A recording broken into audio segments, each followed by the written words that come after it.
नमस्कार, अखबार दैनिकको खबर अपडेट खबर बुलेटिन सँगै यहाँलाई हार्दिक स्वागत छ। म किसान नेपाली विभिन्न खबर बुलेटिन सँगै आज पनि उपस्थित भइसकेका छौं। यदि तपाईलाई हामीप्रति कुनै सल्लाह सुझाव एवं प्रतिक्रिया छन् भने तलको कमेन्ट बक्समा उल्लेख गर्न नभुल्नुहोला। यदि तपाईले अहिलेसम्म पनि हाम्रो च्यानल सब्स्क्राइब गर्नुभएको छैन भने सब्स्क्राइब गरिदिनुहोला, सँगै रहेको बेल आइकन थिच्दिनुहोला, जसले गर्दा तपाई समक्ष हाम्रा नयाँ अपडेटहरू सजिलै प्राप्त हुनेछन्। दर्शकबिन तपाईले हामीलाई कहाँदेखि हेर्दै अनि सुन्दै हुनुहुन्छ त्यो पनि उल्लेख गरिदिनुहोला। आज पहिलो पटक हेर्दै हुनुहुन्छ भने फर्स्ट टाइम भनेर कमेन्ट गरिदिनुहोला र रेगुलर रूपमा हामीलाई हेर्दै हुनुहुन्छ भने रेगुलर भनेर कमेन्ट गरिदिनुहोला। हामीलाई कहाँदेखि हेर्दै हुनुहुन्छ त्यो पनि जानकारी दिनुहोला। देशभन्दा बाहिरबाट हेर्दै हुनुहुन्छ भने देशको नाम लेखिदिनुहोला र नेपाल भित्रैबाट हेर्दै हुनुहुन्छ भने गाउँ ठाउँको नाम उल्लेख गरिदिनुहोला। हाम्रो यो सामग्री मन परेमा विभिन्न माध्यमबाट आफन्तजन इष्टमित्रमा सेयर अवश्य गरिदिनुहोला र अन्त्यमा हाम्रो यो मेहनतको लागि एक लाइक गर्न नभुल्नुहोला। आउनुहोस् खबर बुलेटिन सुरु गरौँ मुख्य खबरका शीर्षकबाट।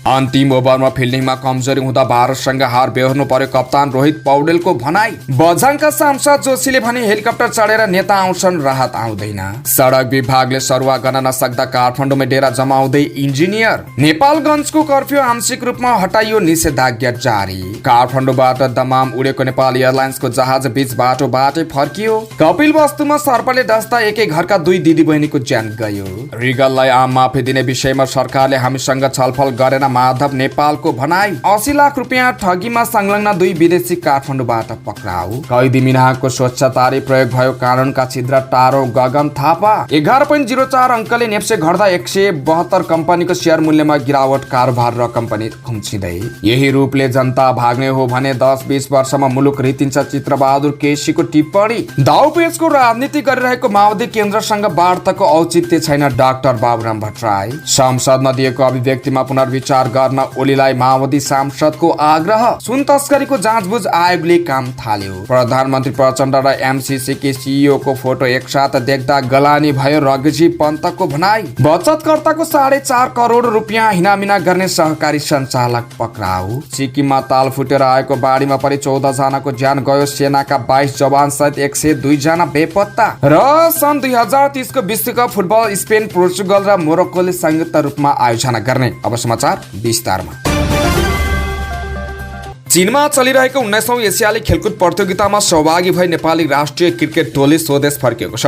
क्वार्टर फाइनलमा भारतसँग पराजित भएको नेपाली क्रिकेट टोली बिहिबार स्वदेश फर्किएको हो। स्वदेश फर्किएपछि सञ्चारकर्मीहरूसँग कुरा गर्दै नेपाली राष्ट्रिय क्रिकेट टोलीका कप्तान रोहित कुमार पौडेलले सोचे जस्तो नतिजा नआए पनि खेल राम्रो भएको प्रतिक्रिया दिए। अन्तिम ओभरमा फिल्डिङमा कमजोरी भएकाले भारतसँग हार बेहोर्नु परेको उनले बताए। कप्तान पौडेलले विश्व कीर्तिमान बन्दा टिम धेरै नै खुसी भएको बताए। आउँदा दिनमा बलिया देश सँग खेल्न पाएर झनै अभ्यास गर्न पाए खेल सहज हुने उनको विश्वास छ। यस्तै अलराउन्डर दिपेन्द्र सिंह एडेले रेकर्ड तोड्न पाउँदा धेरै खुसी लागेको प्रतिक्रिया दिए। उनले अहिले टिम एकजुट भएर खेलिरहेको बताए। एसियाली खेलकुदमा अनुभव बटुल्ने मौका मिलेको भन्दै आउँदा दिनमा झनै राम्रो गर्ने एडीको भनाइ छ। प्रतियोगितामा सहभागी भई स्वदेश फर्किएको नेपाली क्रिकेट टोलीलाई त्रिभुवन अन्तर्राष्ट्रिय विमानस्थलमा ब्यान्ड बाजा सहित स्वागत गरिएको थियो। एसियाली खेलकुदमा नेपाल क्वार्टर फाइनलमा भारतसँग 23 रनले पराजित हुँदै प्रतियोगिताबाट बाहिरिए पनि नेपालले पहिलो खेलमा मङ्गोलिया र दोस्रो खेलमा मालदिभ्सलाई फराकिलो अन्तरले हराएको थियो।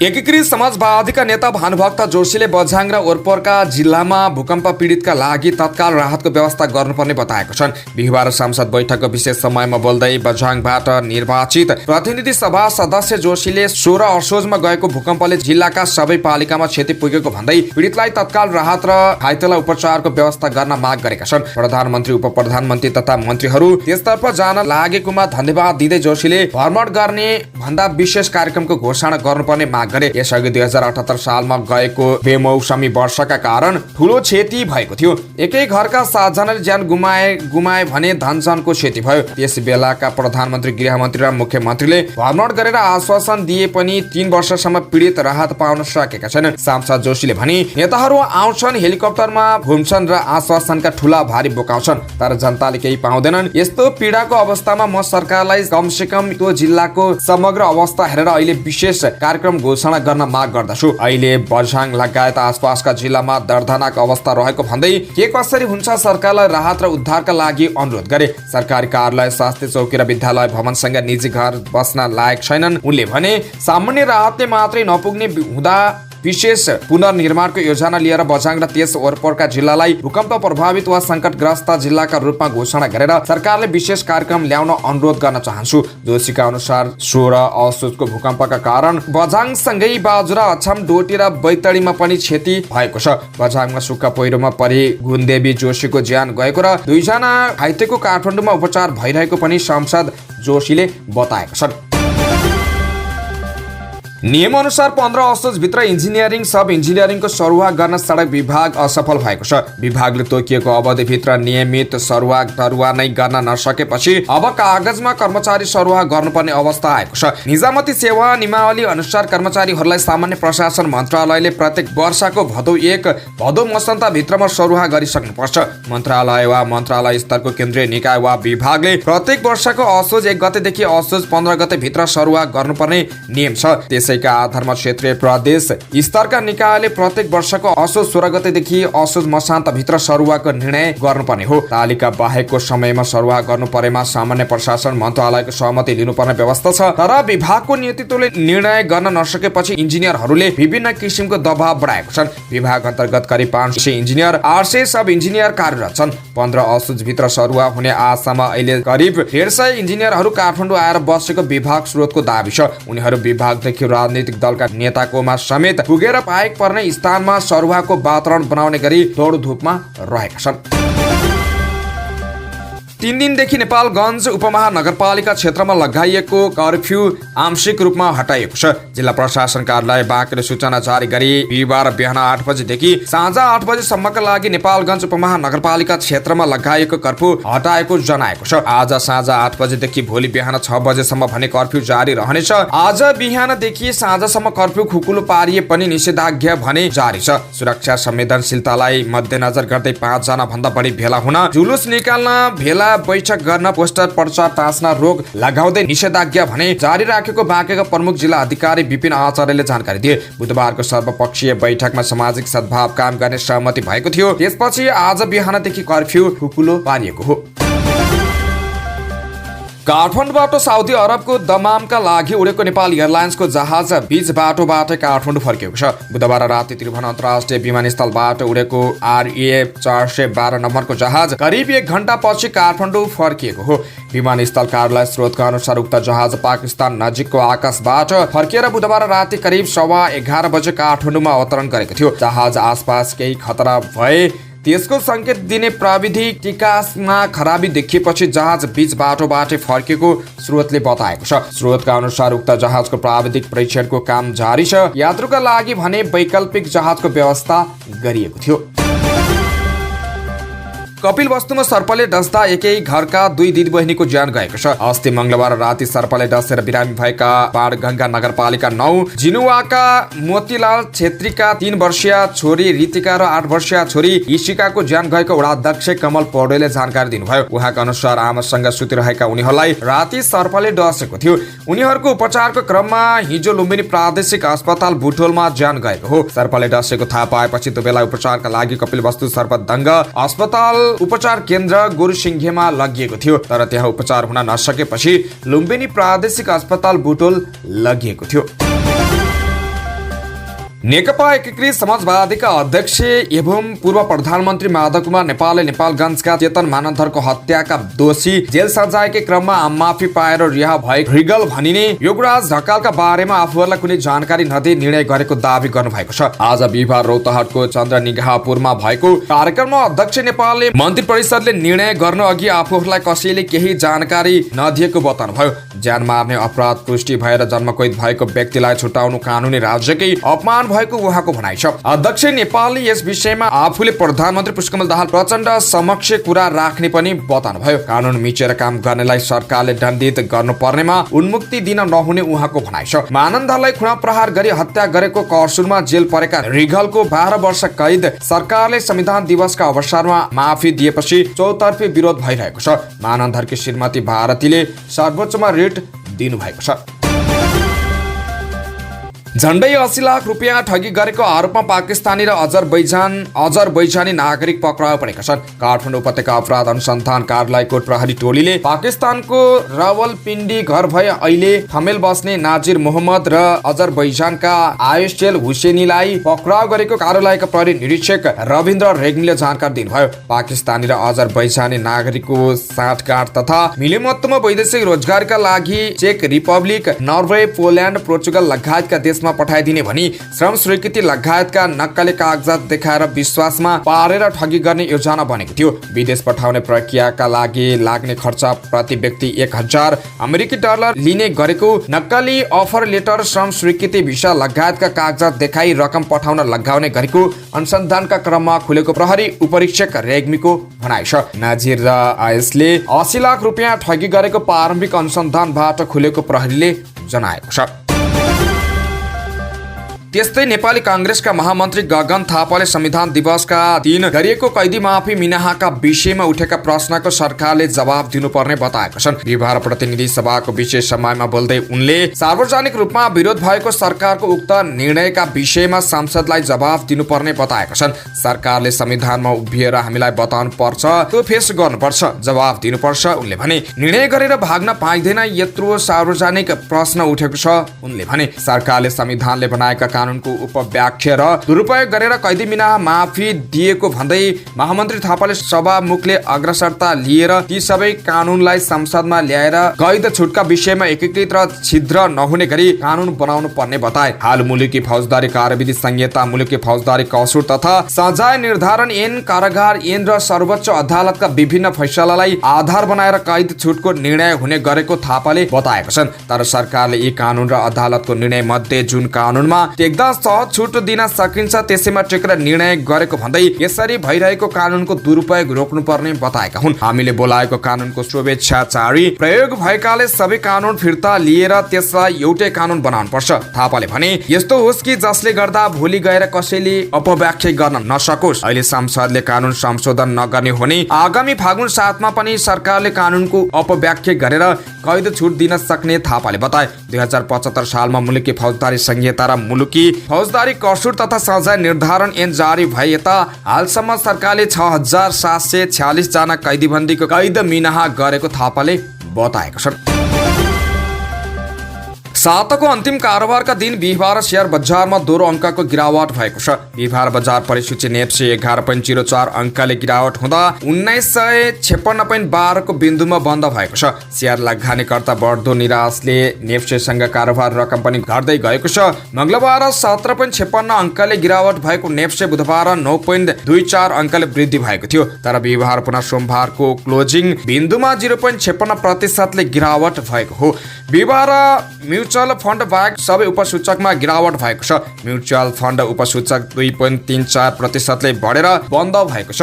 होटल तथा पर्यटन उपसूचक 1.17% र हाइड्रो पावर उपसूचक 0.84% गिरावट भएको छ। नेप्सेसँगै कारोबार रकममा पनि गिरावट भएको हो। मंगलबार नेप्सेमा गिरावटका बावजुद पनि 1 अर्ब 19 करोड 91 लाखको कारोबार भएको थियो। बुधबार नेप्से बढेपछि कारोबार रकम थप घटेर 1 अर्ब 18 करोड 91 लाखको कारोबार भएको थियो। तर बिहिबार कारोबारको रकम थप घटेर 1 अर्ब 10 करोड 65 लाख रुपियाँमा सीमित भएको छ। 50,069 वटा कारोबारमा 65,62,624 किता सूचीकृत कम्पनीको शेयर किनबेच हुँदा उक्त रकमको कारोबार भएको हो। राष्ट्रिय जनमोर्चाका अध्यक्ष चित्रबहादुर केसीले नेपालमा शिक्षा र कामका लागि विदेश जानेहरू अत्याधिक बढेको भन्दै यही स्थिति रहे 10-20 वर्षमा मुलुक रीतिने बताएका छन्। बिहिबार प्रतिनिधि सभाको विशेष समयमा बोल्दै सांसद केसीले नेपालमा राम्रो शिक्षा र काम नपाएर नभई धेरैलाई विदेश जानुपर्ने रोग लागेको टिप्पणी गरे। सबै बेरोजगार भएर काम नभएका मान्छे मात्र विदेश गएका होइनन्। नेपालमा यस्तो रोग लाग्यो कि मन्त्रीका छोरा, सांसदका छोरा, साहु महाजनका छोरा, धनीमानीका छोरा सबैको एउटै उद्देश्य के छ भन्दा नेपालमा केही हुन्न। त्यसकारण जाने गन्तव्य अमेरिका, युरोप, अस्ट्रेलिया त्यो गर्न नसके कमसे कम जापान। केसीले भने सुनियोजित किसिमले मुलुक रित्याउने जुन स्थिति भएको छ यो एजेन्डामा हामीले संसदमा छलफल गर्नुपर्छ। नयाँ पिढी के कारणले मुलुकमा बस्न चाहेका छैनन् भन्ने विषयमा गम्भीर छलफल हुनुपर्ने भन्दै केसीले भने यही रूपले जनता भाग्ने हो भने मुलुक 10-20 वर्षमा रित्तै हुन्छ। नेपालका राम्रा डाक्टर, नर्स, शिक्षक सबै विदेश गएको भन्दै केसीले नेपालमा शिक्षा दीक्षा लिएकाहरूबाट विदेशले फाइदा लिइरहेको बताए। हामीले गएका आँसु बगाएर मात्र हुँदैन, संसदमा विस्तृत छलफल गर्नुपर्छ, यसको निराकरण गर्नुपर्छ। हामीले गएका आँसु बगाइरहने मुलुक रित्तो हुने र अरूले आएर शासन गर्ने स्थिति नहोस्, केसीले भने। नेपाल समाजवादी पार्टीका अध्यक्ष डाक्टर बाबुराम भट्टराईले तत्कालका लागि माओवादी केन्द्रसँग वार्ताको औचित्य नरहेको बताएका छन्। बुधबार सकिएको पार्टीको कार्यकारिणी समितिको निर्णय सार्वजनिक गर्न बिहिबार एक विज्ञप्ति जारी गर्दै भट्टराईले माओवादी केन्द्र संसदीय अङ्कगणित मिलाएर सत्तामा टाँसिरहने प्रविधि देखाएको आरोप लगाएका छन्। माओवादी केन्द्रको नेतृत्वले त्यो महत्वपूर्ण 9 बुँदे प्रस्तावमाथि छलफल नै गर्न नचाहेको र सिद्धान्त निष्ठ नयाँ समाजवादी केन्द्रको निर्माण भन्दा तत्काल संसदीय अङ्कगणित मिलाएर सत्तामा टाँसिरहने प्रविधि देखाएको छ। विज्ञप्तिमा उल्लेख छ, माओवादी केन्द्र दाउपेचको राजनीति गरिरहेको डाक्टर भट्टराईको आरोप छ। माओवादी केन्द्रसँग नयाँ आधारमा नयाँ समाजवादी केन्द्र निर्माणका निमित्त वार्ता प्रक्रिया सुरु गर्दै समाजवादी पार्टीले नयाँ युगको नयाँ समुन्नत समाजवादी पार्टीको विचार, नीति, कार्यक्रम, संगठनात्मक सिद्धान्त, कार्यशैली सहितको 9 बुँदे पार्टी एकताको आधार प्रस्तुत गरेको डाक्टर भट्टराईले स्मरण गरेका छन्। हालै माओवादी केन्द्रको नेतृत्वले हाम्रो पार्टीका एक अध्यक्षलाई पठाएको पत्रले पनि रूपान्तरण सहितको समाजवादी ध्रुवीकरण भन्दा दाउपेचको राजनीति मात्रै गर्न खोजेको झल्को दिन्छ। विज्ञप्तिमा भनेको छ, यो स्थितिमा हामीले प्रस्तुत गरेको 9 बुँदे समष्टिगत प्रस्ताव बारे माओवादीको औपचारिक धारणा नआएसम्म माओवादी केन्द्रसँग वार्ताको औचित्य नरहेको हाम्रो पार्टी प्रश्न पार्न चाहन्छ। विज्ञप्तिमा समाजवादी केन्द्र असोज 15 देखि 17 सम्म बसेको कार्यकारिणी समितिको बैठकले वैशाखमा महाधिवेशन गर्ने र त्यसको तयारीका लागि मङ्सिर 6 र 7 गते केन्द्रीय समितिको बैठक बोलाएको उल्लेख गरिएको छ। महाधिवेशन अघि विधान अधिवेशनका लागि विधान मस्यौदा गर्न बैठकले केन्द्रीय कार्यकारिणी सदस्य कृष्ण शर्माको संयोजकत्वमा विभाग मस्यौदा समिति गठन गरेको छ। नेकपा माओवादी केन्द्रका सांसद माधव सापकोटाले विपक्षी दलका नेतालाई संसदमा दिएको अभिव्यक्ति पुनर्विचार गर्न आग्रह गरेका छन्। बुधबार प्रतिनिधि सभाको बैठकमा एमाले अध्यक्ष केपी शर्मा ओलीले दिएको अभिव्यक्तिले समाजमा भड्किरहेको अराजकता थप चर्काउने भएकाले पुनर्विचार गर्नुपर्ने उनले बताएका छन्। पूर्व प्रधानमन्त्री तथा प्रमुख प्रतिपक्ष दलका नेताले संसदमा घण्टौं भाषण गर्नुभयो। उहाँ नेतृत्वको केन्द्रीय समितिमा म पनि कुनै समय सदस्य भएकाले मेरो उहाँ प्रति सम्मान छ, तर उहाँले बोलेको केही कुरा निकै गम्भीर छन्, बिहिबार संसदमा सापकोटाले भने। उनले अघि भने उहाँ आफ्नो अभिव्यक्तिमा 2 वटा दृष्टिकोणले पुनर्विचार गर्न जरुरी छ। पहिलो, समाजवादी सद्भाव भड्किँदै अराजकताको दिशामा गएकाले सम्हाल्नु पर्नेछ। दोस्रो, द्वन्द्वलाई शान्तिमा रूपान्तरण गर्न नेपालबाट सिकौं भनेर भनिरहेका छौं। यसलाई पुष्टि गर्न पनि उहाँले आफ्नो अभिव्यक्तिमा पुनर्विचार गर्नुपर्छ। उनले 2063 साल मङ्सिर 5 गते नेकपा माओवादी र सरकारका बीच भएको विस्तृत शान्ति सम्झौतालाई सजिलै नबिर्सन आग्रह समेत गरे। प्रमुख प्रतिपक्ष भनेको वेटिङ गभर्नमेन्ट हो। प्रमुख प्रतिपक्ष दलको नेता संवैधानिक परिषदको बैठकमा आउनु भएन भने त्यो बैठक नै अगाडि जान सक्दैन। त्यसरी हेर्दा हाम्रो संविधानले प्रमुख प्रतिपक्षलाई पार्ट अफ दि स्टेटका रूपमा लिन्छन्। उनले भने त्यो मूल नेताले विस्तृत शान्ति सम्झौता विपरीत अभिव्यक्ति दिएर फेरि समाजमा हिजो युद्धमा गएका सबै घाइतेहरूले गोली बोकेको शरीर लिएर सडकमा आन्दोलन गर भनेर भन्न खोजेको हो। उनले विस्तृत शान्ति सम्झौताको बुँदा नम्बर 9 मा उल्लेख विषयलाई पनि पढेर सुनाएका थिए। संविधान सभा मार्फत नेपाली जनता को सार्वभौम सत्ताको सुनिश्चितता, अग्रगामी राजनीतिक संरक्षण र आर्थिक, सामाजिक, सांस्कृतिक रूपान्तरण गर्न दुवै पक्षबीच राजनीतिक सहमतिका आधारमा भएको देशमा 2052 सालदेखि चल्दै आएको सशस्त्र द्वन्द्वलाई अन्त्य गरी शान्तिपूर्ण सहकार्यको नयाँ अध्ययन प्रारम्भ भएको घोषणा गर्दै नेपाल सरकार र नेकपा माओवादीबीच भएको युद्ध विरामलाई दीर्घकालीन शान्तिमा परिणत गर्ने प्रतिबद्धताका साथ नेपाल सरकार र नेकपा माओवादीबीच विस्तृत शान्ति सम्झौता सम्पन्न गरिएको छ। उनले धरानदेखि नेपालगञ्जसम्मका घटनाले समाजलाई गलत दिशामा लगिरहेको भन्दै सबै दल एकै ठाउँमा बसेर पत्रकार सम्मेलन मार्फत एउटा सन्देश दिनुपर्ने बताएका छन्। सुनको अवैध तस्करी नियन्त्रण सम्बन्धी जाँचबुझ आयोगले सुन तस्करी बारे नेपाल प्रहरीको केन्द्रीय अनुसन्धान ब्युरो सिआइबीले अनुसन्धान गरिरहेका बेला आफूले अध्ययन नगर्ने बताएको छ।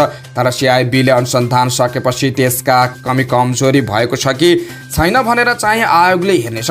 सरकारले हालै मात्र उच्च अदालतका पूर्व कामु मुख्य न्यायाधीश डिल्लीराज आचार्यको नेतृत्वमा 4 सदस्यीय जाँचबुझ आयोग बनाएको थियो। आयोगको बुधबार बसेको पहिलो बैठकले आफ्नो कार्यदेशबारे सबैलाई जानकारी गराउने र कार्तिक 16 गतेसम्म सुझाव दिने निर्णय गरेको छ। अध्यक्ष आचार्यका अनुसार कार्ययोजना निर्णयका क्रममा आयोगलाई पौठारी बारे अध्ययन गर्ने भनेको तर निकासी बारे नबोलेकाले अध्ययन सीमा के हुने भनेर समेत छलफल भएको छ। उनले अघि भने अहिलेसम्म भएका अनुसन्धान विचाराधीन मुद्दा र सिआइबीले अनुसन्धान गरिरहेको विषयमा मुद्दामा पनि कमजोर छ भन्ने खोज भनेको छ। यो अर्को चुनौती हो। तर सुन तस्करीको प्रविधिमा दिनदिनै परिवर्तन भइरहेको भन्दै उनले अहिलेसम्म भएका तस्करीको अध्ययन गरेर रिपोर्ट दिनु चुनौतीपूर्ण रहेको बताएका छन्।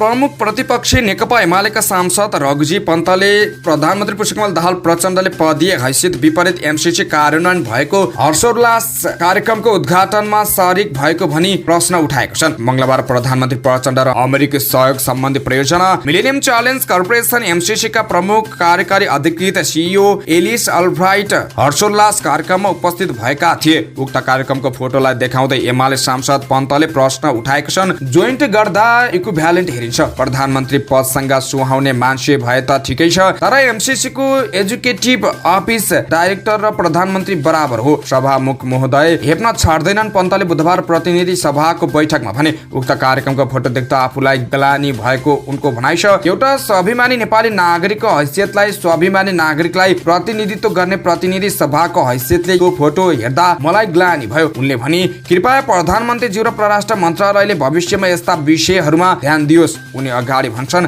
आफ्नो इज्जत आफैले राख्नुहोस्, देशको इज्जत आफैले राख्नुहोस्। हैसियत नमिले ठाउँमा अडान लिन सके समस्या नआउने र ग्लानि हुने कार्यमा सरेक हुन नपर्ने उनको भनाइ छ।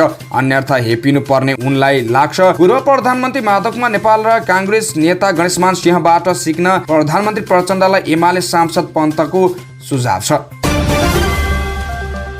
बचतकर्ताको 4.5 करोड रुपियाँ हिनामिना गर्ने देउराली बचत तथा ऋण सहकारी संस्था लिमिटेडका सञ्चालक समितिका अध्यक्ष रविन्द्र चौलागाईलाई प्रहरीले पक्राउ गरेको छ। उनले निक्षेपकर्तालाई आकर्षक ब्याज दिन्छु भनी प्रलोभन देखाए निक्षेप लिने तर बचतकर्ताले आफूले जम्मा गरेको रकम फिर्ता माग्दा नदिएर लुक्ने गरेको नेपाल प्रहरीको केन्द्रीय अनुसन्धान ब्युरो सिआइबीले जनाएको छ। ललितपुरको 7 धोबाटोमा मुख्य कार्यालय रहेको देउराली सहकारीका विभिन्न ठाउँमा शाखा छन्। बचतकर्ताले आफ्नो निक्षेप जोखिममा रहेको ठानी सम्बन्धित संस्थाका कर्मचारी तथा पदाधिकारीलाई लामो समयदेखि आग्रह गरे पनि निक्षेप तथा ब्याज रकम उपलब्ध गराइदिने तर्फ कुनै पहल नभएको पाइएको सिआइबीले जनाएको छ। रविन्द्र चौलागाई लगायतले बचतकर्ताको अहिलेसम्मको प्राप्त जाहेरी अनुसार 4 करोड 49,79,000 रुपियाँ बचत रकम उपचलन तथा हिनामिना गरेको प्रहरीले जनाएको छ। देउराली सहकारीबाट कोही ठगिएको भए उजुरी गर्न पनि सिआइबीले आग्रह गरेको छ।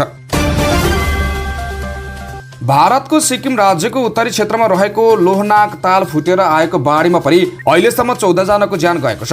बाढीका कारण सेनाका 22 जवान सहित 102 जना बेपत्ता भएका छन्। 5 वटा राहत शिविर खोलिएको र उद्धारका लागि सेना सहितका संयौं सुरक्षा कर्मी प्रभावित क्षेत्रमा खटिएका छन्। बेपत्ताको खोजी र उद्धारका काम भइरहेको खोज र उद्धारमा खटिएका अधिकारीलाई उद्धृत गरी बीबीसीले जनाएको छ। सिक्किम राज्य सरकारले हिजो बिहान ताल फुटेर टिस्टा नदीमा ठूलो बाढी आएपछि विभिन्न भागमा 3000 भन्दा धेरै पर्यटकहरू फँसेको जनाएको छ।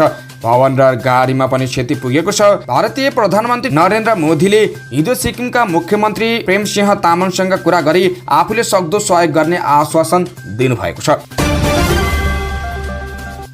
समाचारको क्रममा खेल खबर। सन् 2030 को विश्वकप फुटबल 3 वटा देशले संयुक्त रूपमा आयोजना गर्ने भएका छन्। फिफाले सन् 2030 को विश्वकप 3 वटा महादेशका 3 देशमा हुने जनाएको छ। त्यस अनुसार स्पेन, पोर्चुगल र मोरोक्कोले संयुक्त रूपमा विश्वकप आयोजना गर्नेछन्। साथै विश्वकपका 3 उद्घाटन खेल उरुग्वे, अर्जेन्टिना र पराग्वेमा हुनेछन्। यो निर्णयलाई अर्को वर्ष हुने फिफा कंग्रेसले अनुमोदन गर्नेछ। उरुग्वेले सन् 1930 मा पहिलो पटक विश्वकप आयोजना गरेको थियो। हवस् त यिनै खबरसँगै आजलाई अखबार दैनिक सकियो। स्वस्थ, ताजा अनि निष्पक्ष समाचारको लागि हाम्रो च्यानल सब्स्क्राइब गर्न नभुल्नुहोला। बिदा हुन्छौँ, नमस्कार।